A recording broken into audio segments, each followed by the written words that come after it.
this is Yana Smakula for SimonsSTM.com, and welcome back for another Yippee For Yana video. In today's episode, I decided to go back to basics, and what that means for me is creating stamped patterns using small individual stamps. I used to stamp all sorts of patterns using my clear stamps in the past, and while I still do that from time to time, I kind of miss doing it more. So today I'm going to show you my favorite way to stamp a floral pattern to create several cards. We will make 3 cards in total, but the same approach can be applied if you'd like to make 4 or 6 similar if not identical projects. So my trick here is very simple. Instead of stamping a background or a pattern onto an A2 size card front, I stamp it onto a larger sheet.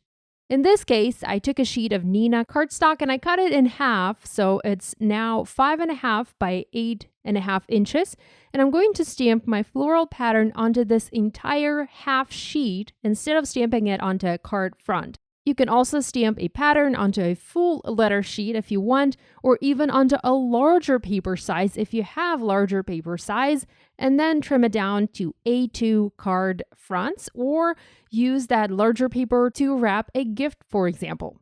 Here is my test stamped pattern. I sometimes like to practice and stamp my ideas out onto printer paper before I go ahead and stamp them onto my good white paper. So this was stamped onto thin printer paper, and I even added sentiments and Nuva drops to see how the finished cards would look like. It didn't take long to stamp at all. Besides, I love to stamp, so this was no trouble for me. You can use a multitude of various images and stamp sets to stamp patterns such as this one. I decided to use the new Bold Flowers stamp set from Simons Says Stamp, as I'm really enjoying this stamp set lately. I would suggest using solid images for your stamping unless you want to do a lot of coloring. You can also use your color layering sets for patterns like this. Regardless of what images you decide to use, I would suggest using medium to large size images, especially if you plan to stamp an entire letter sheet at once. The smaller the images you use, the longer it will take to stamp a pattern. It is absolutely doable, and patterns stamped using small images do look fantastic, but they do take significantly longer to stamp. I've already picked the images I want to use for my pattern, and when selecting them, I made sure to have a good mix of florals and leaves. You'll see that I have 3 different shaped flowers, 2 leaves, a smaller and a larger leaf, and also a leafy branch. To make it easier, I've mounted each of the stamps I want to use onto a clear block, so I have 1 block for each image, and having 1 of each makes the stamping process go faster. You'll notice that I am not using my stamping platforms today, Misty or Tim Holtz stamp platforms, because while tools like this do allow you to do double stamping, they actually slow you down in this particular case. So using clear blocks just makes more sense for me. It's been a long time since I've used any pigment inks for my stamping, so I reached for the Avery Elle pigment inks for this tutorial. I personally love to use pigment inks. They are fantastic for ink blending, for letterpress techniques, and they are great for stamping. The only downside to these inks is they take a bit longer to dry, but that is nothing that cannot be fixed with the help of a heat tool. I also love pigment ink because it gives fabulous impressions without the need to double stamp the image, and you'll see me getting great stamped results with these inks. My pink ink pad was a little bit dry, so that one didn't stamp that well, but overall, I just love pigment inks. That being said, you can use whatever inks you love and you feel comfortable stamping with. The colors of ink I picked to stamp today are Mimosa, Orchid, Raspberry, Jungle, Lemongrass, and Bamboo.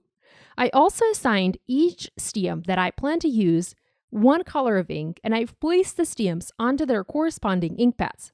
This is just my process. This is what makes it easier for me to stamp patterns, to keep track of colors, and not to make mistakes when I do my stamping. You absolutely can use different colors of ink for 1 floral image if you want, but it does make it much easier, and it looks just as pretty if you stick to 1 color of ink for each flower. The way I want to create this pattern is by using clusters. I will stamp individual floral clusters by stamping 3 flowers and several leaves, and we'll connect, so to speak, the clusters by using a branch image, and that branch image will also fill in any extra white space that I have. Now, I'm not stamping these clusters individually, so you won't see me stamp a cluster here and then stamp a cluster there. No, what I am doing is stamping one cluster in the middle. This is my starting point. And then I move away from the center and I fill in my paper by stamping additional clusters next to the opening one. So I finished the first cluster and now I'm stamping that branch that is sort of like a separator between the clusters. I am trying to keep things random. I make sure my images face in different directions and that they aren't stamped on a straight line. I don't want this to be a linear pattern, but more of a random looking pattern. I'm going to speed this up and we'll try to show you as much of the stamping process as possible without making it too boring. I also wanted to talk a little bit about how I ink my stamps using these pigment inks. You might have noticed that I press my stamp onto the ink pad and then I check to see if I have good coverage. If I do, I go ahead and stamp this image, and if I do not, I ink it up some more until I do have a nice solid ink coverage on the stamp. All of these inks stamp beautifully except for that pink one, but that's only because I need to re-ink it. As I get closer to completing my pattern, you can clearly see these individual stamped clusters that I have here.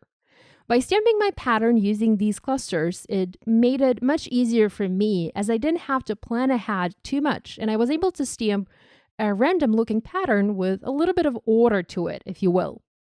So here is a look at the completed pattern. I just love the way it turned out. It reminds me of late spring and maybe a pretty summer dress fabric.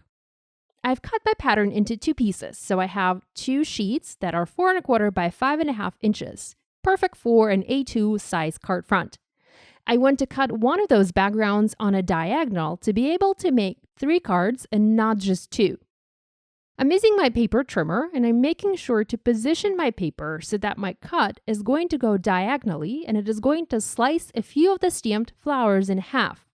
And I want to do that to be able to add some additional flowers onto my cards later. You'll see what I mean in just a minute. Once that is done, I'm going to stamp some additional florals and leaves using same images and same colors as before. I will use coordinating dies and my Spellbinder's Platinum die cutting machine, which sits off to the side, to cut these images out. I made sure to use my heat tool and heat set those for a few seconds to make sure the ink was completely dry. Now, if the ink isn't completely dry and you send this through your die cutting machine, you run the risk of having the ink transfer onto the cutting plate and then transfer onto the next piece that you place in your die cutting machine to cut. So it is best to heat set it or let it sit and air dry on its own when you use pigment ink. I decided I needed to add a skinny strip to my diagonal cut cards to help separate the stamped pattern from the background. So here I'm making a piece of colored cardstock by using that same raspberry ink I used for stamping. You can definitely use colored cardstock if you want, or if you have a coordinating color of paper. I didn't have that, so I made paper using my ink pad. I am carefully tapping the ink pad on the paper. I'm trying not to press and drag as that can damage the ink pad and pull the foam part of the ink pad from the plastic part. So just be careful when you're using your ink pad like this. And once I was done, I zapped it with my heat tool and I cut it into skinny strips using my paper trimmer. It's time to put our cards together. I used tape to adhere the stamped patterns onto A2 white side-folding card bases. I also used tape to adhere the skinny pink strips. To add a little bit of dimension to my cards, I used foam squares from scrapbook adhesives to foam mount the die-cut flowers and have them go outside the stamped patterns. So this is why when I was cutting my pattern into 2 pieces on a diagonal, I made sure to have my cut line go through some of the flowers. I stamped sentiments in black ink and I used VersaFine Onyx black ink and I stamped them either directly onto the patterns or onto the white card base. Those that were stamped onto the patterns look like they are a bit hard to read, but they do show up fine in real life. It's just the photos are a little bit deceiving. I used glue to adhere the leaves and I made sure to shape each leaf with my fingers before adhering it down. Lastly, I used Nuvo drops in clear and added a bunch of clear drops onto the cards as one last finishing touch. I kept my last card as is, and I just stamped the sentiment onto the background. And by the way, all of the sentiments came from the emphatic stamp set by Kathy Zielski for Simon Says Stamp. So here is a closer look at these cards featuring floral pattern stamping with a bold flowers stamp set. I hope you guys will give this idea a try. If you do make a card inspired by this video, we'd love it if you could share your project online and tag us. We always enjoy seeing what you make. Be sure to give this video a thumbs up and to subscribe to this channel if you haven't yet done so. Thanks so much for joining me today. I will see you next time. Bye!